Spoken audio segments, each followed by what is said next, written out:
انا تقريبا ده اغرب تصريح شفته في حياتي. هو اتقال يعني ساعتها، بس الواحد انا عارف انت مع ضغط الماتشات والحوارات اللي كانت بتحصل ساعتها فنفض. فيعني انت طالع في تلفزيون وبتعيد نفس الكلام باسلوب، يعني عارف اللي هو فيه يا جماعة عادي فاني ازاي يا عم انت، يا عم انت عايش ازاي؟ يعني الناس طبعا اللي هقرأ ليكوا اللي مكتوب، بس انا مش فاهم انت ازاي العقلية، يعني مع احترامي ليك ازاي كده؟ بيقول لك ايه بقى محمد عادل؟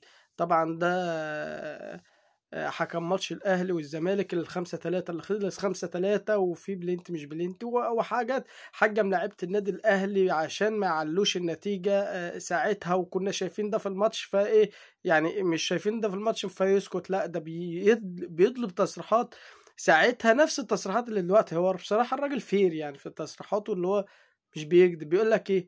لان لعيبه الزمالك ابتدت تخرج عن السيطره في التعامل بسبب ارتفاع النتيجه. انت يعني انا مش عارف، يعني انت مال حضرتك؟ يعني انت مالك انت النتيجه تبقى 10-0؟ دي كوره يعني. فالمهم بيقول لك ايه؟ لقيتهم بيقولوا انت عاجبك النتيجه كده؟ يعني انت عاجبك النتيجه تطلع بالنتيجه كده عشان اسمك بقى يتكتب في التاريخ؟ فازاي الراجل يسكت؟ ازاي حاسس ان هو عمل جريمه؟ يعني ازاي؟ صحيح.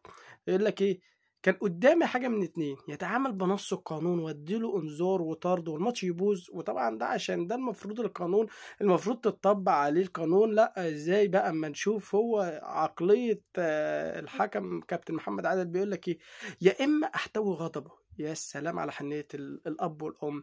وبيقول لك إيه: وأنا قلت لطاقم التحكيم اللي معايا يا جماعة نحتوي غضب فريق الزمالك، وده موجود في نص القانون بتاع الكابتن محمد عادل بس. يعني تقريبا ده موجود في نص قانون كابتن محمد عادل فقط. أغرب تصريح أشوفه في حياتي، يعني أنا ما شفتش كده ولا عمري هشوف. يعني الدوري الاثيوبي اقسم بالله تقريبا لو حاجه زي كده حصلت كان يعني اكيد حصل كارثه. حصل كارثه، يعني البن الاثيوبي كان عمل كارثه. لا اله الا الله.